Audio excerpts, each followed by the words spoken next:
Well, this evening I'm going to try to propagate some Texas Mountain Laurels from seed. So I collected some seed pods. Each seed pod has 2 seeds in it. This has a really hard outer coating on it that's red. Underneath there's going to be a little piece of white, which is the actual seed. You have to break up this hard coating. So you can use a knife, which is a little sketchy, or I'm just going to try to sand it off real quick.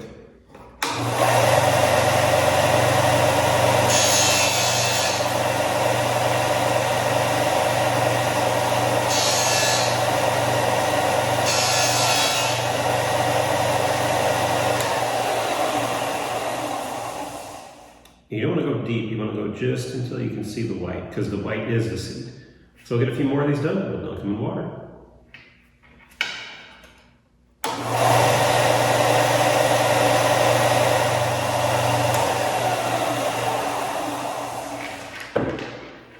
Okay.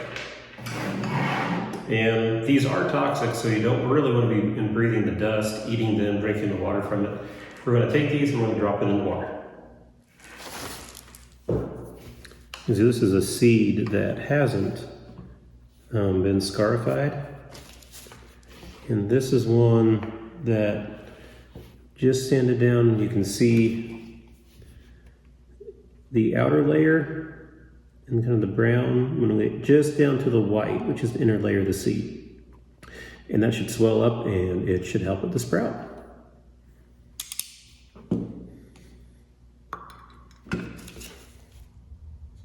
You can see here the size difference as they've swollen up a little bit. This one is the one that's been soaked and it's a little softer, and that's one that still hasn't been soaked. Okay, I have my pots all ready. The soil is damp, not super drenched, and we are ready to plant these.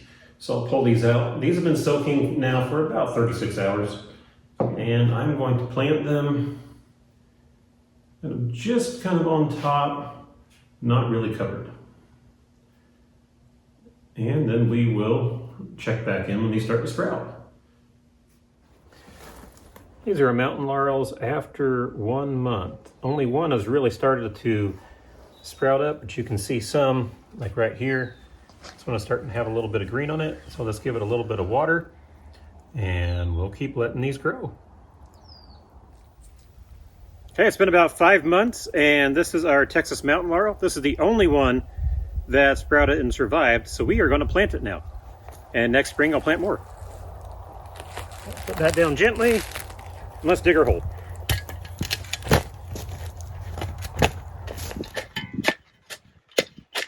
Okay, I'm just roughing up the edges.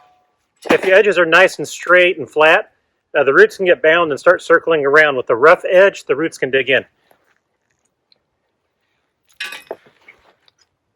Test our depth.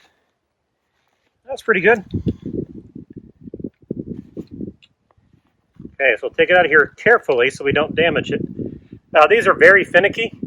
If you bump the roots, they get unhappy and they might die. If you bump the foliage, it might die. So transplanting can be kind of tricky. So you want to do your best not to touch it at all. So I'm trying to not touch and carefully take it out.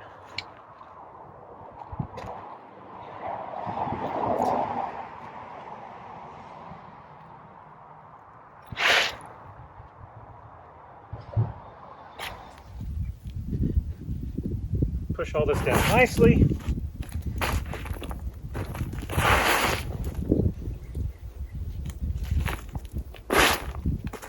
Now we'll cut our cardboard. So for the cardboard, I cut a little bit of a triangle.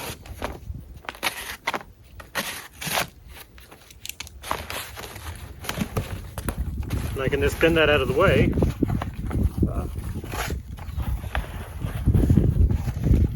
And fold it in. I like to use 2 layers for added protection.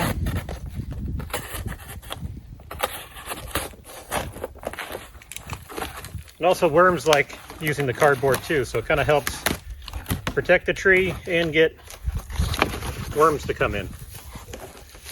All right. This on carefully. Now we'll put some mulch back.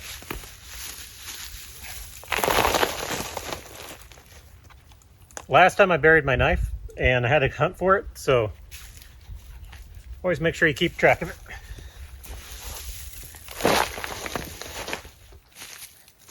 Okay, and we have a lot of deer, and deer will just nibble everything off or trim it off or bite it. So I use a 15-foot piece of remesh and make a cage,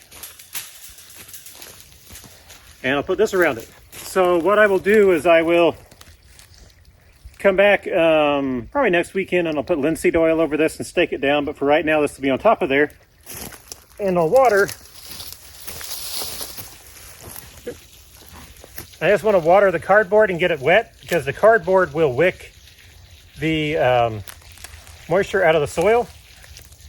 I want to kind of wet the mulch so it also wets the cardboard, and also water our little mountain laurel. And that should be it. That's how I planted the mountain laurel.